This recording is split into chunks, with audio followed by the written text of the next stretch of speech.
Thank you, David, for those very kind words. Now I know what it'll be like to go to my own funeral. Thanks. I do wish you a very happy Labor Day, whatever labors you're allowed to have at this stage. I can't decide if I'm more busy or less busy than usual. I feel more busy because we have 4 children right now in 3 different educational models. We have virtual, we have remote, we have hybrid. This time last fall, I'd never heard of any of those. But then again, I'm less busy because I'm not running kids around to volleyball games or anything. They're all at home with me all the time. So it's a mixed bag, labors. I actually do wonder at times about the value of the comparisons we make to prior days, the pre-COVID days, 2019, the good old days. Because honestly, I'm not sure the value of it. This is the present that we have. This is the present in which we live. These are the choices, these are the loves and hates, these are the labors that we have now in the present. Why look elsewhere? I've often wondered if a bit more resilience, a little bit of stoicism is probably more useful than all the 2020 Facebook memes put together. Brian told me this morning I could do whatever I wanted.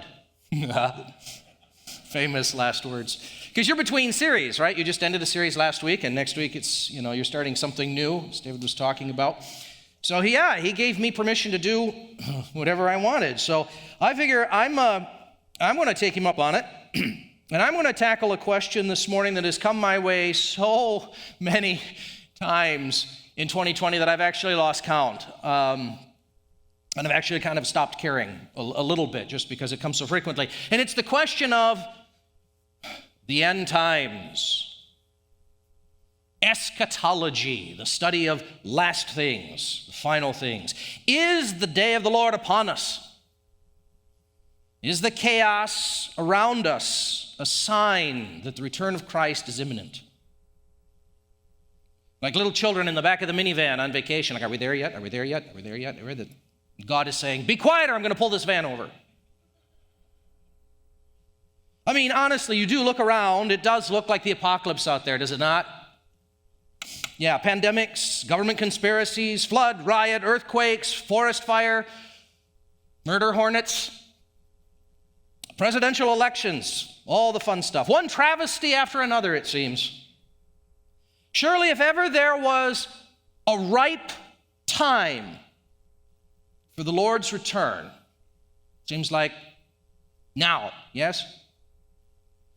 Well, when most people are interested in what the Bible says about end times or last things, they're almost always talking about Revelation, the book of Revelation, the final book of the Bible, filled with all of its apocalyptic imagery and strangeness, and I have to confess, I know better than attempt that. I have some sanity left. Less often they're interested in the pastiche of observations that make up Paul and Peter and John's letters throughout, where they make comments about the day of the Lord. Some even less often they're interested in sort of the Old Testament prophets from whom Peter and Paul and John got their imagery. They talked constantly about the day of the Lord, the coming day, that day, in those days. Well, with only one shot this morning, guys, of course, this conversation could be long and heady. I'm going to go straight to the horse's mouth. I'm going to go for the words of Christ himself. For Christ frequently spoke about the days to follow after his earthly ministry was completed. And while he did sometimes speak directly, didactically, like a teacher to the subject, just as often, maybe even more often, it arrived in the form of a parable, in the form of a story. And so I've chosen to examine that today, a story from Matthew 25, the parable of the wise and foolish bridesmaids, from which I'm going to offer to you what I consider to be the single most important thing there is to know about eschatology. And I'll shock you with this. It's not about where you draw your arrows and the chart about who goes where when. Something else that's far more important that Jesus is going to put his finger on today for us. But the first thing that we have to do before we climb inside any part of the Bible, any story or anything, is set the context up, because you got to know the setting around it. That makes a difference. So the first thing you have to know about this parable is that it takes place, Jesus offers it in the final week of his life. In Matthew's account of these events, it happens after the triumphal entry back in Matthew 21, right? The triumphal entry sort of marks Jesus coming through on the back of a donkey and the palm branches and all that, marking the beginning. 7 some odd days later, he will go to the cross. So we're in the final moments of Jesus' life, mere days from it. And we're told in Matthew 24 that as he sits on the Mount of Olives, the disciples come to him privately saying, "Tell us, when will these things be? What will be the sign of your coming at the end of the age?" So this is a private look. This is a Zoom between Jesus and his disciples, just for them. They ask the question, he's going to give it to them. And Jesus gives, in response to it, one of his most expansive sections of teaching anywhere in the Gospels, extending the better part of 2 whole chapters. And he gives it to his disciples. And his answer is just what you would expect. It's ominous. Perilous times, abominations, false prophets, wars and rumors of wars. The sun darkened like unto the days of Noah. 2 men walking up a hill, one taken, one remaining. It's apocalyptic imagery of the very end of the world. And then right in the middle of that teaching, he offers actually 2 parables to illustrate his point. Now, as you might guess, these 2 parables are not the most popular ones in the biblical canon. This is not the prodigal son. This is not the Good Samaritan. They're more ominous. In fact, the one we're going to camp on today has been left out of several significant studies on the parables, and discussion on it is very uneven and not very good quality. But as I mentioned, the one we're going to really camp on today is a part of a set of 2 parables. So you have to understand them both together because they offer a complete thing. So we're going to jump back into chapter 24, the very end of chapter 24, and I'm just going to read for you. It's a short parable, and then we're just going to leave it there. Jesus says, "Who then is the faithful and wise servant, whom his master has set over the household to give them their food at the proper time?" Right? That's the household manager. "But if that wicked servant says to himself, my master is delayed, and begins to beat his fellow servants and eat and drink with drunkards, the master of that servant will come on a day when he does not expect him, and at an hour he does not know, and will cut him in pieces and put him with the hypocrites. In that place there will be weeping and gnashing of teeth." You see why it doesn't preach very well. But the point of it seems obvious and clear. The master, beware, the master may return sooner than you expect, so be ready.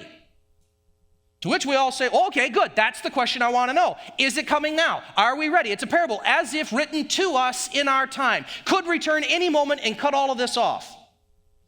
Unfortunately, Jesus wasn't done, and he added a second parable which seems to say exactly the opposite. And he seemed to put them together as if to recognize that his hearers were going to say, okay, are we there yet? Are we there yet? Are we there yet? Because now he offers a parable that we'll read in just a moment, but I'll give you the ending now. The final thought of it seems to be, the one you're waiting for may come later than you expect. May come sooner, may come later. And the question in both of these stories is the same. Are you prepared? Are you ready?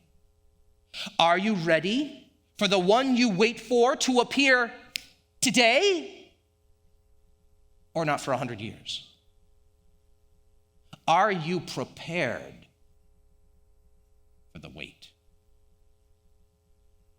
Like so many of his parables, this one will begin with those words, the kingdom of God is like. One more little caveat before we pile into it. You got to be careful with this language of kingdom. It's a very fuzzy and malleable kind of language all through the Gospels, throughout the New Testament even. Kingdom of God can refer to many things. Can refer to the abode of God, the place where God dwells, God's kingdom, unchangeable, real as God's own self, unconquerable, unchanging. But it also sometimes means that offer that Jesus came making to the nation of Israel. The kingdom come to the promised people, that kingdom breaking into history if they will but embrace their Redeemer King as their Messiah. Well, they didn't. They put him on a cross. And so the kingdom also can refer to the work of the Spirit now in our midst, that our very life together is or ought to be an expression of that kingdom, a kingdom of the heart. Manifested now here in the world, but yet still a foretaste, a sort of foreshadow of something greater that's coming. Like you get to play a part in something bigger that's coming now. And there, of course, you get the fourth referent, the kingdom as referent of something that is yet still coming. And that's, of course, what people are interested in when they want to talk about the last things, the end times. What is yet to come? Well, this is a parable made for you. Jesus says, Matthew 25, he opens up the parable. The kingdom of heaven will be like 10 virgins who took their lamps and went out to meet the bridegroom. Now, just so you know, you can insert here safely for 10 virgins, bridesmaids or maidens, whichever causes your children to ask the least awkward questions. But you'll notice even at the beginning, the opening of it has a slight change to it. It's not the kingdom of heaven or the kingdom of God is. It's the kingdom of heaven or kingdom of God will be like. It's a future passive. It's clearly giving us a picture of some future thing. It's got a future reference, something yet coming. Just like the parable that preceded it about the servant who beats his fellow servants. So, well, what is this kingdom going to be like someday? It's going to be like these 10 bridesmaids who go out. So we're talking about a wedding. Yay, everyone loves a wedding. But this is not a wedding that you're going to recognize because it's a first century wedding. And the bride, and of course the bridesmaids then as well, is likely to be 12, 13 years old. Very likely. So you must not here in your imagination think about that 20-something from The Bachelorette. This parable is about, references what we would most likely consider children. That may explain a bit of it. In fact, the groom himself would have been unlikely to have been older than 18 to 20 years of age in these arranged marriage times. But I have to tell you, beyond that, we've got great difficulty because we actually don't know much about first century Jewish weddings. Archaeologically, we just don't know much about the fact. Much of what is said is actually drawn from a text like this. Well, you can't draw it from this text and then turn around and say, see, that's what they're like. That's kind of a circular kind of thing. Much of what is said is therefore kind of suspect. Practices change rapidly for weddings, and there's no guarantee that weddings were celebrated the same. I mean, think about our own culture, right? Weddings are very, very different, and they change from generation to generation in their practices. In fact, we were driving in the car somewhere several months back in the pre-COVID days. We were driving along somewhere, and I was recounting to my kids some memory, I don't even remember what it was, of some wedding I'd been part of or in or attended when I was a child. And one of them sort of like leaned forward right in the middle, cut me off and said, You threw rice? Why would you throw rice? Completely lost. And I had to confess, I actually didn't know. That's just what you did. There it is, right? I mean, it's better than stones. One generation is enough to breed mystery around wedding practices, much less now 2,000 years. In the end, however, we have to conclude that the disciples would have known what Jesus was talking about, and that's what's important. That's why he doesn't explain further. But what we can reasonably infer from source material of the period is that the bride, this very young bride, would spend her engagement time living in her father's house, as you might expect, until it was time for the wedding. And then the wedding would consist of the groom making this procession through town to come to the bride's home, to receive her, take her back to his home for, how should we say this? For the consummation of the marriage. Right? And then there would be this large party that would last for several days and things like that. It's a little fuzzy. Sometimes this large banquet party would be the result of the groom coming to the bride's home, and then they'd have a party before he would take her away. Sometimes it appears to be the opposite, that he would come, receive the bride, and take her back to his home for the big party. Maybe both happened. Again, it doesn't matter. That's not the point of the story. The point of the story is these 10 young women now waiting out in the street for the bridegroom to arrive so that the feast and the procession and all of that can begin. Now the text, Jesus wants us to know that these 10 bridesmaids are not all of a piece. They're not all the same kind of person. In verse 2, we're told that 5 of them were foolish, 5 of them were wise. When the foolish took their lamps, little paraffin lamps with the wicks, in the liquid and that sort of thing, we still have them. When they took their lamps, they took no oil with them, but the wise took flasks of oil with their lamps. We have here what's called, sort of in grammatical terms, a synkresis. It's a teaching method. It's a comparison of opposites. Jesus is very popular with this. He does them all the time. Jesus is always comparing, wise and foolish builders. Builds his house upon the sand, that. Or he's talking about the sheep on the right and the goats on the left.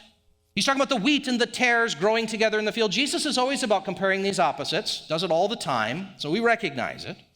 We've got these 10 bridesmaids, 5 of which are foolish, 5 of which are dubbed wise. And what makes the difference?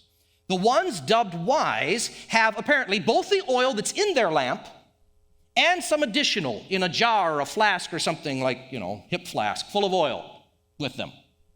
The ones dubbed foolish have, quote, none. Which really can only be read as that they have none, they have no extra. They have none to spare. They certainly have the oil in their lamps or they wouldn't be there at all. They wouldn't be foolish, they'd just be dumb. I didn't bring any oil.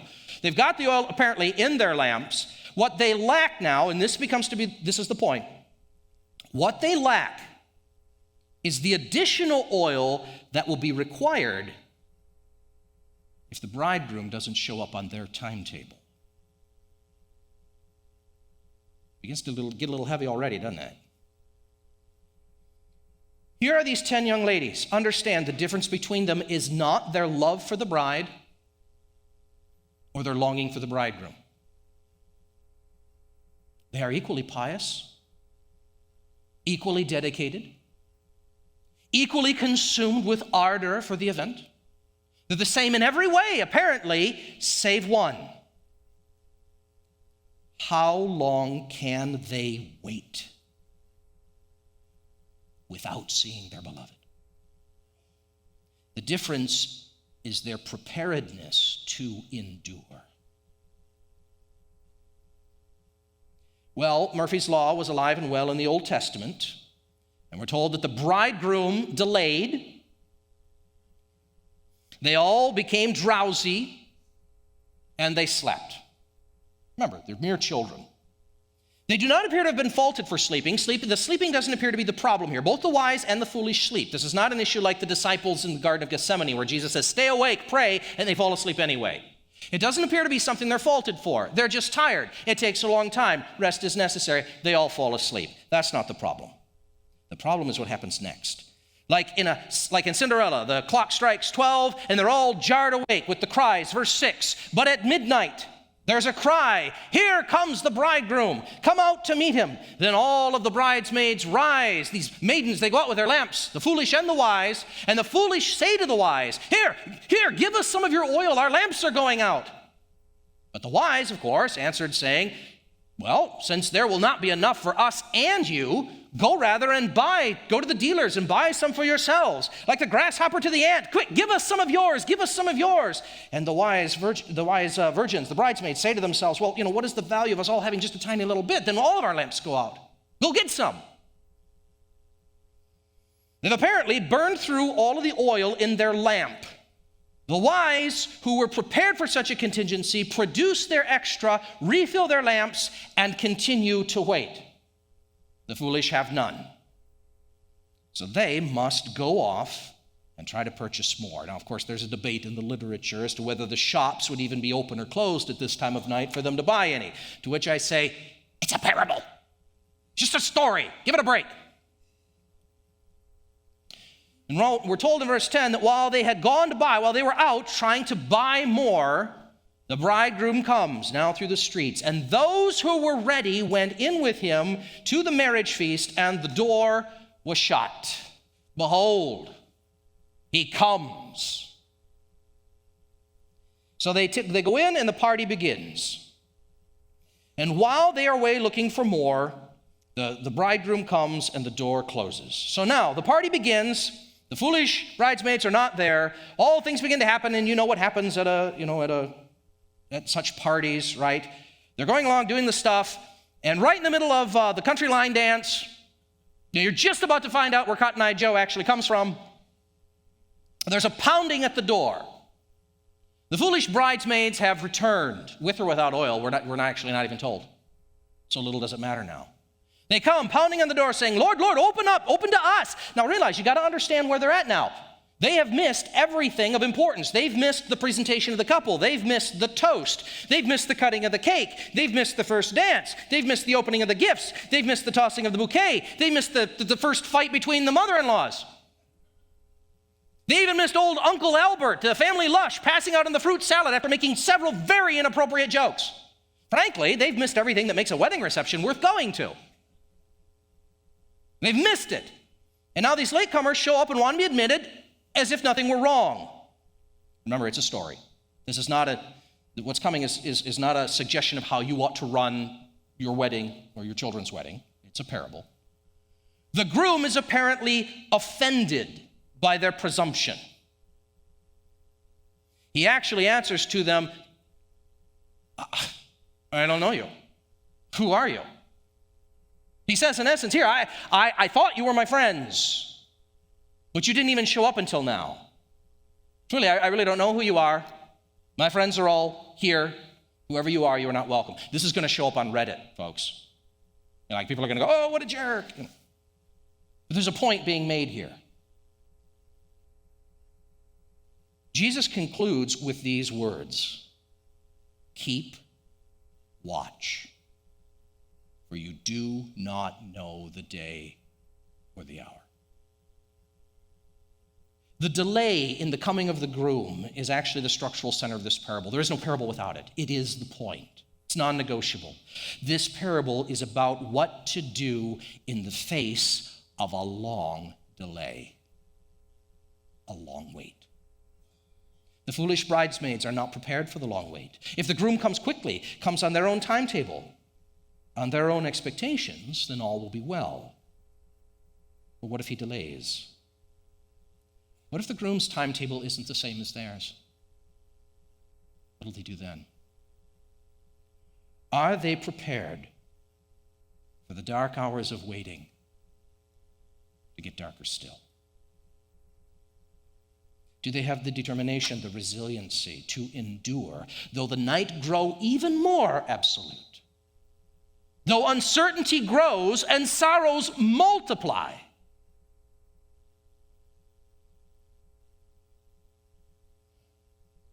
Is this the end? Are we there yet?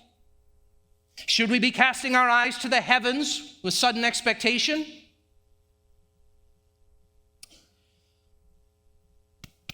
One bridesmaid to another? I don't know. I don't know. It's complicated. In truth, there is a part of me that wishes we would all just stop acting as if it were the end of the world. As if 2020 were somehow a uniquely terrible year by historical standards. Truthfully, it really isn't.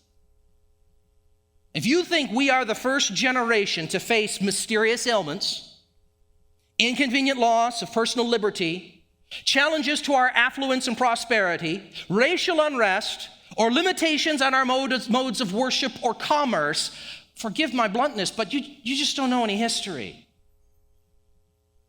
Now, I want to pause having said that, because I do not wish for one moment to minimize the real, genuine, and terrible losses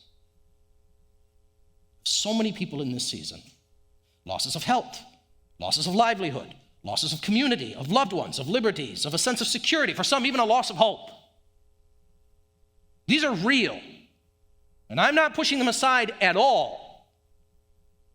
What I'm saying is, if the return of Christ is supposed to coincide, if it's time to coincide with the worst moment of history, we're nowhere near it yet, friends. 2020 has been calamitous for us, to be sure. Yes, it has. But if you know anything about human history, calamity is the norm. It's actually this this long period, which has lasted my whole lifetime, really, of relative peace and prosperity that we've sort of experienced here in America, that's actually the exception, not the rule. My great-grandmother, dear Grandma Ketty, who I loved dearly, was born 120 years ago this year, a mere 120 years ago, born in the year 1900. And in the year she was born into a world without air conditioning, telephones, refrigerated food, or Velcro. Christmas for her consisted of an orange. They didn't even have Novocaine yet. You think you hate going to the dentist. Yes, my friends, this all may be a precursor to the day of the Lord. Perhaps, yes, maybe. Could be today, could be tomorrow. But it won't be because the human plight has suddenly gotten incalculably worse. Oh, we suffer, yes, and our sufferings are real, genuine, true. But honestly, our sufferings are of no more exquisite quality than our grandsires. And in fact, that's really the key in my mind. That's the key to this whole story. It's the key to make sense out of the whole thing. We look forward to the day of the Lord, to the coming of the bridegroom, not because our sufferings are somehow unique in history, but precisely because they're not. Because they are common. Because we're all in it together. Those alive now and those alive before. History's been hard on everybody, folks. Nations have always raged. People have always plotted in vain. It's the fallen human condition. So think of it this way. I want to take 2020 now. I want to take the whole COVID thing and I want to flip it on its head for you. I want you to never think about it the same. I want you to think about it differently from this day forward in light of this story. Our sufferings, our very real and genuine sufferings through this time, represent our opportunity to join the rest of the human race, both around the world and in history, in the acknowledgement that the world such as we meet it in its brokenness cannot continue in this vein forever. God will not allow it. Christ has so promised. Now, whether we see the heavens opened in our own lifetime is not the point. The point of the promise of the return is not so that we can compare our sufferings to our forebearers, conclude that it can't possibly get any worse, and then dictate the timeline of heaven. Our griefs, our troubles, the unique troubles that our generation actually endures, which are real and heavy, as diverse as they are meant to do the same work in us that previous generations' troubles were supposed to do in them. No more, no less. What is that work? I'll tell you, it's the most important thing about eschatology. It's the most important thing about thinking about the end times or the last days. It's the most important lesson you can learn, and is this. These times have come to teach us how to wait. To unsettle us in our callousness. To wake us up, to teach us the virtues of endurance and patience, to remind us that our hope does not ultimately rest on things like a vaccine or elections or Supreme Court decisions or stock market gains. As lovely as all of those things are, these troubles come to teach us how to long for the bridegroom.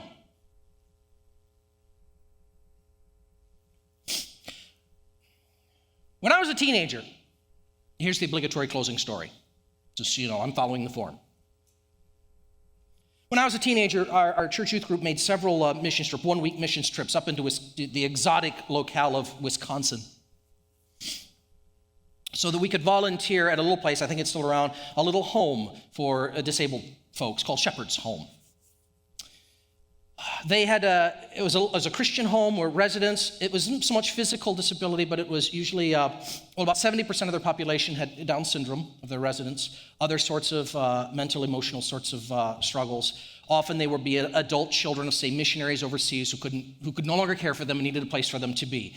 So they had several hundred of such residents, and we would go and cook meals and participate and teach them, how to tie their shoes every morning. Many of you who work with populations with those kinds of challenges know it's not easy. But they're dear, sweet, and wonderful people. They hang on to the beauties of their childhood longer than most of us can. And then they hand it back to us. But in those days of we heard the lore and the legend of Shepherd's Home. And they have the story, I presume it's real and not apocryphal, but it's a story of a young woman, a Downs lady, young 50-year-old Downs lady, who would jump out of her bed every morning, rush to her window, and push up the sash, pull the curtains apart to see if there were clouds in the sky. And if the sky was cloudy, she would get all excited and run around, and her whole day was made. To which I always thought, man, she'd just live in Michigan. She'd be in a state of perpetual euphoria. But no, it wasn't that she loved clouds. In that sweet, childlike mind, she just knew her Bible. How is Jesus supposed to come back? On the clouds. So if there's clouds in the sky, today could be the day. And that meant something to her. What did it mean to her? Now, I agree with all the things we do to help people who have, differently abled people with different struggles and capacities to help them survive and thrive in the world, and all the ways that we help them we should, and that's right. But sometimes we may do them a bit of a disservice if we don't also acknowledge something they know very well. I'm thinking, again, of many of these Downs folks, many of them who know very well that they labor and struggle with a kind of bondage that they see others don't have. And this lovely lady understood something about her pain, her suffering. She understood what the return of Christ actually meant to it. A striking off of the shackles. Life, like she's never been able to enjoy it. Do you understand the point? Her sufferings, her labors, her burdens that she could not escape on her own had taught her something. They had taught her what it means to long for the bridegroom. Had taught her how to prepare her heart to live both with the expectation that it could be today and may not.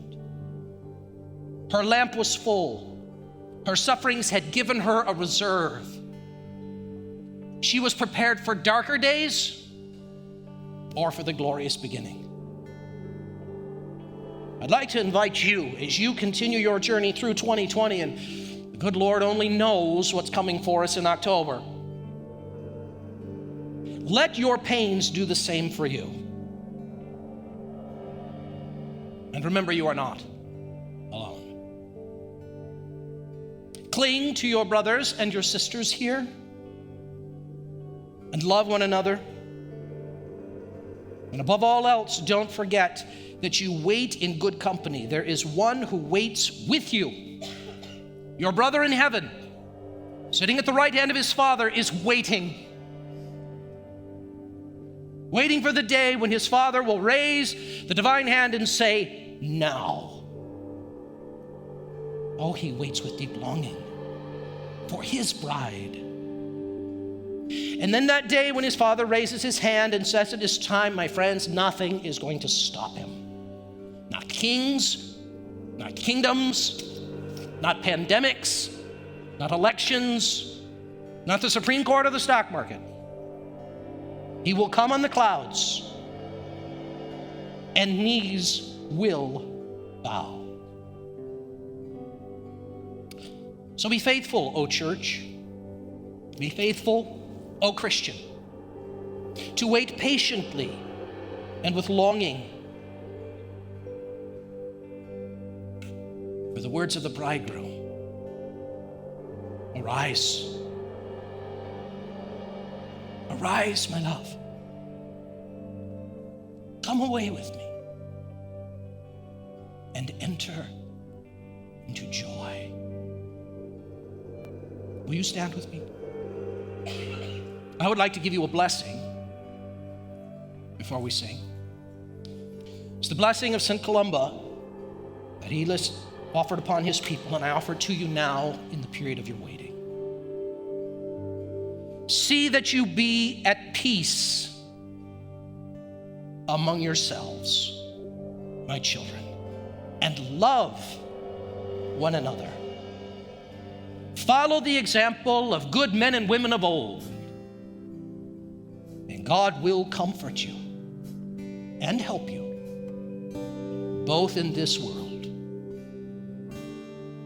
and in the world that is to come.